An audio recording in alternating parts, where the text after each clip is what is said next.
Yo, what up? How you guys doing out there today? This is your boy Roto Beast. I'm here with my boy Jeremy, aka DFS Dudes, and we're here to present you our NFL Week 6 quarterback picks. If you're new to this channel, please make sure and click the subscribe button below. This way you can watch all of our NFL, NBA, and MLB videos. And if you haven't already, go check out our new website at www.dfscheatsheet.com. We have all the tools to help you compete with the pros day in and day out, including a complete optimizer, tons of content, everything that you need. Just go check it out, www.dfscheatsheet.com. So, hey, how you doing out there, Jeremy? I'm good, man. Ready to get these quarterback picks done. Yeah, definitely. So you want to just jump into it? Real quick before we do, though, hey, we got 4 days till the NBA season. I'm telling you guys, if you don't hop on our NBA season special, you're going to regret it Tuesday evening. You're going to make your money back in a couple weeks. I'm telling you, don't think of it as you're spending $200. You got to think of it as an investment. And then, you're going to get your money back. That's all I really got to say about that. Love NBA, my favorite sport. Can't wait for it to get going. Make sure to go check out that NBA Luxury Box special on the website at dfscheatsheet.com. And then, Jeremy, I'll jump into it, and I'll just kind of get this video going, and I'll get started with my first pick, all right? Cool. The guy that I like first, in the past couple of years, I haven't really cared for him too much on fantasy, but this year's been a little bit different for him. We're going to be looking at a guy, Matt Ryan, 8,300, going against a Tampa Bay defense that is just absolutely horrible. This guy, Matt Ryan, he has a ton of weapons, a couple good running backs, 3 good receivers, a solid tight end. Like I said, this Tampa defense is just bad. Last year, they were 3rd worst in the league against the pass, allowing 12.2 yards per catch. Okay, that was last year. 3rd worst, 12.2. This year, they're averaging 14.6 yards per pass attempt. This is crazy, okay? They were 3rd worst, and now that they're allowing 2 more yards per catch now. Come on. And we got, you got Matt Ryan. The thing about him I like, too, is the past couple of years, they've kind of, cut back on how much he's throwing, and they look hold on, I had it written down. Okay, so past 2 years, 33 pass attempts per game. Before the past 2 years, he was throwing averaging 36 pass attempts for his career. This year, he's back up to, he's almost at 37 pass attempts this year. So they're letting him get up there and they're letting him throw the ball. This game has the highest implied total by 5 points more than any other game. This game is going to be a shootout. Both teams have horrible defenses. I expect this game to be a 45-40 type game. It's going to be way up there, 5-point spread. So I really like Matt Ryan in this spot. They're letting him throw the ball again. Freeman's a little bit hurt too, and so if he's hurt, they're going to continue to throw the ball. And I think even if he's in there, they're going to throw the ball against Tampa Bay. It's going to be a shootout. So I like Matt Ryan as my first quarterback play. Yeah, Tampa Bay's worst defense in the NFL against the pass. Right. 13 touchdown passes against them already this year. And, it's not like Atlanta's been much better. So the opportunity for points to be scored in this game is there. Atlanta 23rd against the pass. The crazy thing is that Tampa Bay is giving up 358 yards per game in the air and 13 touchdowns. And then when you look at it, I know you mentioned Devontae Freeman. I actually like Devontae Freeman a lot this week. I think that it's a kind of a get-right spot for him. I think that the game flow in the Pittsburgh game didn't allow for him to get many carries, but this guy not only can catch the ball, or run the ball, he can catch the ball as well. When you look at Atlanta, I said this earlier in our running back video, this is a must-win for Atlanta. Atlanta's 1-4, Tampa Bay's 2-2, the Saints are 4-1. Atlanta can't lose this game and go to 1-5 and recover. They can't. Matt Ryan's thrown the ball so many times because they've been behind in so many games, or their defense has not played well enough for them to actually sit on a lead and try to run it out. And with Coleman in there hasn't been an opportunity for them to actually shorten a game with a true running back. Coleman's not really between the tackles running back. So I like Matt Ryan. I think Matt Ryan has a really good day throwing the football. I also, like I mentioned in an earlier video, like Devontae Freeman a lot as well. I think Atlanta's offense as a whole, because of the implied total, is going to be a popular pick. And like we always talk about, popular for cash is really good. Popular is good, especially when the situation makes sense. The Ys are there, implied total, popularity, opportunity, going against a terrible defense against the pass. And sooner or later, Matt Ryan and Julio Jones are going to have a huge day together. They just are. Yeah, I got you. So who you got for us? So I don't love quarterback this week. I do like it a lot, though. I think there's a lot of really good spots. There's not a bunch of guys that just stand out to me, or a few guys that stand out to me, I should say, that I really want to, kind of just lock into and just play them. My quarterback player pool this week will probably be a little bit bigger, with my exposures probably more spread out, just because I don't love just a few. I like a lot of guys, and I think pricing is fair too. It's kind of bunched together. So for me as a tournament player, that gives me the opportunity to just mix and match guys and lineups. But one guy I really like is Andrew Luck, and you liked him last week. The reason I like Luck is opportunity, and we use the reference in the past when it comes to, it's like an NBA pick. With NBA, you're looking, minutes equal opportunity. And this guy with NFL, with quarterbacks, you're looking at passing attempts, right? Passing attempts is opportunity. The more attempts, the more opportunity for points, the more opportunity for yards. Luck's thrown for over 300 yards in 3 of his 5 games. In the game that the 2 games where he didn't throw for at least 300 yards, he threw for 164 and 179. That was on 40 attempts and 31 attempts. So if you look, he's got a 53 attempt week, a 62 attempt week. Last week against New England, he throws it 59 times.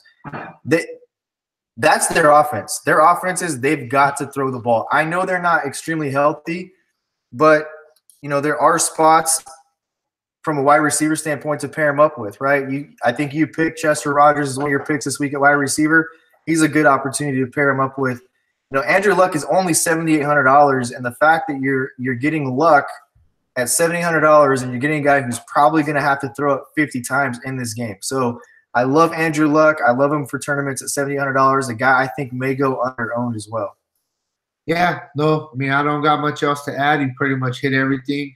Andrew Luck's a guy that he's throwing the ball 50 times a game. It is what it is. And I talked about his receivers earlier in the week, in his tight end Ebron and the guy Chester Rogers, 5,700. I think both of them are really good plays this week, and I definitely would like to pair them up with some Andrew Luck and GPP. So yeah, that's a really good call. I like that call. So I'm going to move on to my. Another guy you can pair him up with too, that I'll just give kind of as a bonus pick, is Ryan Grant. Has had a pretty good year also. Ryan Grant, if T.Y. Hilton doesn't play, I really love Ryan Grant. He's $200 cheaper than Chester Rogers. I think he's a really good tournament play. 9 targets last year. So Ryan Grant's a really good guy to pair Luck with. All right, yeah. So I'm going to go with my next pick, and I'm going to go right back to the well. I've already gave you guys this guy about 3 times, and he hasn't disappointed us one time. It's Deshaun Watson. I like him for the Texans. The guy, he's been playing very well. Besides the first week against New England, the guy, he's been balling for sure. And the thing I like about him is all his numbers are up from last year. And that's a positive thing, is that he's getting better, and he's getting better, week by week. From last year, he's upped his passing yards per game, his completion percentage. He's even added 2.5 yards more that he's actually running per game, so on his rush attempts. So this is a guy who he does a little bit of everything. He's throwing 310 yards minimum in 4 straight games. He's averaging 40 yards on the ground. You definitely like those quarterbacks who run, get you those extra points, give you a solid floor for your cash games. Like I said, I like him. He's on a roll right now. He's going against Buffalo. And honestly, I don't even think that Buffalo has the absolutely worst defense, but their offense just is so bad. I just think that Watson is just going to take care of business for sure. So I think Watson's a really good play this week. Yeah, I think that he's shown, as long as he's healthy, he's just really good. He's just a really good football player, period. He's mobile. He can extend the play. He's just and the thing that he brings you mentioned it before, kind of week in and week out when you pick him, is the extra points he brings you with his legs. 2 to 5 points he's going to bring you with his legs, rushing the ball. The only thing I don't like about picking Watson is it's getting to be to a point where he's taking some big shots. I mean, he took some big shots against Dallas. I don't want to see my quarterback taking those kind of shots. He's taking some really big shots. So, that's the only worry I ever have with Deshaun Watson is he just needs to learn how to get out of bounds and protect himself. You don't want him to leave a game with a concussion because he takes a shot. But I don't have any problem with the pick. And I think that when the season's over, he may be, it may turn out to be where he's probably the most picked quarterback for cash games across the board by all players playing on FanDuel. He's just really safe. Right. And yeah, and then so I mean, what I meant by the defense isn't too bad, but the offense is bad, is they're going to come in expecting to win this game. You know what I mean? They're going to expect, Buffalo is horrible. We're going to get on them. This is a game that the Texans have to win themselves, and I think that they're going to take this opportunity as a game that they really got to take care of business. And, they're going to come out and ball, and I expect them to definitely beat Buffalo.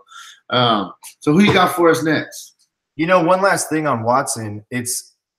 We talked about it last week. Just you and I were talking about it. Lamar Miller's he's done, right? So they have Alfred Blue as their what looks like their feature back. They don't really have a running game. I mean, well, he's averaging 40 yards a game, so I mean that kind of tells you he's half of their run game himself. You know what I mean? Right. So I mean, he's just a really safe play. He's a really good cash play. He's a really safe play. So I'm gonna go with a guy, $8,200. And for me, I think this guy is really underrated. I think the season he's having, he's really underrated. He played, last week he plays at Seattle. The week before that, they played the Thursday night game. And the point of me bringing that up is Thursday night he wasn't on the slate, and then he plays an afternoon game on Sunday. But Jared Goff is a guy I'm going to pick this weekend to play, and I'm going to have a pretty good amount of exposure to him. He's only not thrown for 300 yards in one game. That was the first game against the Raiders. He threw for 233 yards. Other than that, 354, 465, and 321. If you look at his stats, just his stats, he's thrown for the most yards. He's first in passing yards at 1,727, third in touchdowns with 12. He's 120 for 166, fourth in completion percentage at 72.29. Extremely efficient, very high-powered offense. I think he goes overlooked because when you look at the Rams, Todd Gurley is the guy that you're looking to play the most because of the fact of what Gurley brings to the table. He's the red zone guy, et cetera, et cetera, et cetera. I think this is a week. I like him a lot in tournaments, and I'm looking for him because I think people stay off of him for a couple reasons. He's $8,200, and at that price point, you can start looking at at Matt Ryan and Ben Roethlisberger, even Phillip Rivers. All guys that are known for really throwing the ball a lot or have had to throw the ball a lot because of, the game flow with their teams. Jared Goff is a guy you think Rams, you think, it's Goff. I'm going to go with, if I'm going to get exposure to that game, it's going to be from Gurley or a Cooper Kupp or something like that. And then the second piece of that, there are injury situations with the Rams right now in their receiving core, right? Brandon Cooks, Cooper Kupp, both in concussion protocol. Brandon Cooks, limited participant. That's usually, we've talked about that before, a good sign that if he's a limited participant in practice, he's cleared the concussion protocol for the most part because now he's running and he's doing things. So he's had those consecutive days where he hasn't had symptoms. And then Cooper Kupp, Cooper Kupp was also limited practice. We kind of talked about that before when I picked him in my wide receiver plays that, McVay thought he would play. It was more precautionary. They held him out. Full complement of weapons for him going against the Broncos. The Broncos are 15th in the league against the pass. I look at Derek Carr. Derek Carr's most efficient game this season was against Denver. I think it was 28 of 30, 2 incompletions. Joe Flacco's had a nice day against some quarterbacks. Have had lesser quarterbacks with lesser weapons have had really nice days against Denver. Just a guy I think is a really solid tournament play at $8,200. Yeah, no, I definitely like the Goff pick. On my ratings, I actually have him as the fourth best quarterback this week. Like I said, I mean, he has tons of weapons. And, I mean, what quarterback has it easier than him where he has Todd Gurley just going on a little flat route and he just passing to him? You know what I mean? And so, like the play. And you know, I like what you're talking about. How Derek Carr, you know, he hasn't had the best season. He had a great day against Denver. And Goff, in my opinion, has a much better offense, and he's a much better quarterback. So I definitely like him. Definitely think that he's going to be very low owned. He's right there. He's actually right in the middle of Matt Ryan and Watson. I mean, most people are going to either say, no, we're going to go with Ryan because that game has the highest over under, or we're going to go with Watson because, yeah, he does run and stuff. So Goff, you're going to get Goff at 4% owned. And he has the same upside as these guys. But, yeah, I definitely like to play. I think it's a great play, bro. So me, I'm going to finish it off with my last play is going to be Andy Dalton, 7,500. Save a little bit of money right there. You know, he has some good weapons. He has A.J. Green. He has Tyler Boyd, a couple good wide receivers. Has Joe Mixon coming out the backfield. Solid run game, so he, you know, helps him with his play action. And he's going against Pittsburgh. Pittsburgh's defense isn't very good. Every time I think of a team going against Pittsburgh or the Chargers, I think of a shootout. That's just kind of where it's at this season for me. You know, we're going into week 6, starting to see a little bit of trends, etc. So yeah, I mean, this game has the second highest implied total on the slate. I mean, Dalton, he's throwing the ball well. I think he has, I think, the 4th most passing yards in the league so far through. 15th total passing yards is 15. Okay. But oh no, I'm sorry. Pittsburgh has allowed the 4th most passing yards. That's what I was thinking about. I'm sorry, I didn't write it down. Okay, yeah. So Pittsburgh has allowed the 4th most passing yards, setting up a golden opportunity for Dalton to throw the ball all around the field. And yeah, so I mean, I just like it. Definitely think this game's gonna be a high-scoring game. Total's probably, it's 3.5-point spread. So the totals, I mean, I'm guessing the game's gonna be a 38-35 game, something like that. Going to have a lot of points. So Dalton, think that he has a really good day right here for sure. I like Andy Dalton. I like his price point. I think it's super fair at $7,500. You mentioned his passing yards, 1,445 passing yards. He's 15th, but he's 3rd in touchdown passes with 12. I think I had Dalton a couple weeks ago as one of my picks, and I mentioned that, you know, he's only really had one bad game, and that was a Carolina game. He threw 4. They got him 4 times. They picked him off 4 times. But you look at Dalton from a statistical standpoint, and 3 of his 3 games he's thrown the ball at least 40 times, 42, 46, and 41. From a passing touchdown standpoint, last week against Miami was his most pedestrian effort with only the 1 passing touchdown and 248 passing yards. But this is not Miami. I think Miami's defense, from a talent standpoint, is more talented than what Pittsburgh has. Pittsburgh is giving it up to everybody in the air.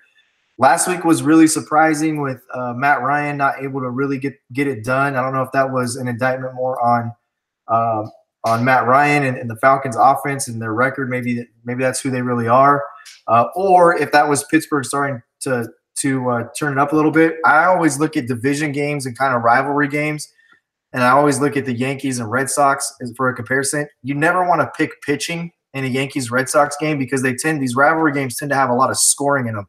I think this is no different. I think this game has a ton of scoring in it. I think at $7,500 is a really fair price for Dalton and for what he's done so far this season. Definitely. So, you know, for me, like I said to start off the video, there's not a, you know, 2 or 3 guys that I want a ton of exposure to this week. I think there's a whole bunch of guys that are kind of grouped together. When I look down this, there's a couple of guys like for me that are kind of 3rd and 4th, and to me it's kind of like a tie. I think there's a couple of guys who are in really good spots, so I'll mention both of them. I think that Russell Wilson and Jameis Winston are kind of in identical situations. You look at Atlanta and what they, you know, you look at what Pittsburgh did last week. You look at other teams that have had success against that Atlanta defense in the air, and you want to get exposure to that. You know, I like Mike Evans this week a lot. The thing about Jameis Winston, though, and picking him is he has a tendency to turn the ball over. He just does. Be it the fumble, just being careless and making stupid throws. I think it was their first preseason game this year. He just, for no reason, just was, instead of taking a sack, he just literally threw the ball straight up in the air for a pick. And it's like, that's a stupid play. So Winston makes some stupid plays, but in those games where he makes stupid plays, it's kind of like, how do you end up throwing it for 355 yards and 3 touchdown passes? Because they had to keep throwing the ball to stay in the game. I don't think Tampa Bay is very good. Their defense is not good. They're going to be playing from behind. I think Jameis Winston's a really good spot. Another guy that I think will be extremely popular this week and probably over-owned, and I'll probably be underexposed to him, but I will have exposure, and that's Russell Wilson at 7,600. I actually like the running back Carson. He was one of my picks. For me, we talk about Andrew Luck and we talk about opportunity. In comparison, you look at the price of an Andrew Luck at $7,800. He's going to throw it 50 times most likely in this game. And then you take a look at Russell Wilson at $7,600. I think Wilson will be popular. I will have exposure to him. That's why I'm mentioning him now. I'm not in love with anybody really. So I'm trying to give you a couple of guys that I will have exposure to for this third slot. But when you look at opportunity, Russell Wilson, last week against the Rams, they scored 35 points or 30 points. It was a 36-33 game or something like that. He only threw it 21 times. And that's a high-scoring game. He only threw the ball 21 times. I think people are going to look at the matchup he has against the Raiders, and I think he'll go over-owned this week. I just think that he will go over-owned. So, in tournaments, you'll want to have some exposure to him in case he does go off. But you look at last week, he only throws for 198 yards. He did throw 3 touchdown passes, but you look at the point total at 19, right? Only 19 points on 3 touchdowns. It's not a guy I'm excited to play. It's a guy I have exposure to. Winston, another guy I'm not excited to play, but I will have exposure to. So that's kind of where I'm at with the quarterback situation this week. Not in love with anybody. If I had to go with my top pick of the week, I'm probably going to have the most exposure to Jared Goff, just because he's got I think he's the best quarterback in the best situation with the best weapons this week. Yeah, no, definitely. So the Russell Wilson one, that one was kind of out of left field. I didn't see that one coming. Think about Russell Wilson. I mean, they're depending on Russell Wilson. He has to do everything. If he doesn't play well, the whole team doesn't play well. And that's including defense. This guy, he's the heart of the team. He pumps up his team. When he's playing well, it makes the defense want to play harder. Going against the Oakland defense, they're not a very good defense at all. The downfall I don't like about Russell Wilson is I feel like he just doesn't have many weapons to throw to. I mean, that's kind of my thing about him. On the flip side of that, though, the thing I do like about it, just like I talked about with Watson, this guy can run for 40, 50 yards in a game easily. He can run for a touchdown. He does that. So I think that is a good call. I mean, I wasn't looking at that, but I actually really do like that call. And then the Winston call, I mean, the guy, honestly, I think he's going to be a little bit chalky, tell you the truth, just because – I mean, he's a fair price tag. Everybody's going to look that he's in the highest implied total game. He has some weapons. But, yeah, no, I mean, I definitely get on board with that because, like you said, I mean, he's a guy that you just like, I don't want to pick this guy. It makes, gives you a knot in your stomach. He does throw 2 interceptions, but he always figures out a way to get Evans a touchdown, get, Jackson, like he gets touchdowns. You're absolutely right with that. That was like the perfect – summing it up about Winston is he still usually gets his. He's going to throw for over 300 yards in this game for sure. At least 2 touchdowns is what I think his floor is. So I do like that play as well. I think it is a solid play. I'm not going to be crazy, exposed with him. With him, I'm going to say maybe 15% with, I'm going to actually throw some Russell Wilson in there. I like that. He'll probably be 7-8%, but I do like to get a little bit of exposure from them guys. I think both of them are pretty good calls for sure, bro. So I look at it like this, man. For me, and this probably sounds so arrogant, and I don't mean it to be. It's just it's kind of a reality. I think from a research standpoint, for the average person that plays daily fantasy, there's some really simple ways to do some research. And the first one to look at is matchups, right? The second one to look at is fantasy points against. Those are easy things to find, and those kind of dictate some ownership. And when you look at Russell Wilson, outside of Matt Ryan, who's going against the Buccaneers, the Raiders are the second worst team as far as giving up fantasy points to quarterbacks, right? And then you start looking at, okay, well, who's giving up the most yards, passing yards per game? Okay, well, the Raiders, they're 23rd. So I think people look at those types of deals, and then you think, I get Russell Wilson, and he's $7,600. But for me, what I start looking at is those things, and then you start looking at same price or who's in the same ballpark. Jared Goff versus Russell Wilson we're talking $600 this week, right? It's not a huge difference. It's not like you're going up $1,000 or $1,500 to get Jared Goff as opposed to Russell Wilson. So for me, I'm looking at that price point where I see guys that I think are going to be popular, even at Jameis Winston. When you talk about Jameis Winston, the Buccaneers, so if the Rams are the Cadillac Escalade of NFL offenses, right, or the Bentley, however you want to say, whatever the luxury car you want to use is, the Buccaneers are kind of like the Civic, right? They've got Cameron Brate. They've got Deshaun Jackson. They've got Mike Evans. He has weapons to throw to. And you look at Russell Wilson, this could be the week when I look at Russell Wilson. This could, to me, it's an obvious spot. People want to, take the matchup against the Raiders. But this could be the week to pair him with Doug Baldwin, and that matchup right there could win somebody a tournament. The Russell Wilson and Doug Baldwin pairing this week, Baldwin hasn't got off yet. So it's definitely his favorite receiver, definitely overshadowed last week by Tyler Lockett. We got 1 target and 1 reception last week for 1 yard, Baldwin did. And this could, that could be a super – Wilson could be a little over-owned, but Doug Baldwin may be really under-owned, and the pair together would probably be like a 1% owned in tournaments this week. So, for me, like I said, I'm not in love with any of these guys this week. I think this is a great tournament weekend because you can just build lineups and just swap guys out because they're priced so close together. But I don't love anybody at quarterback this week.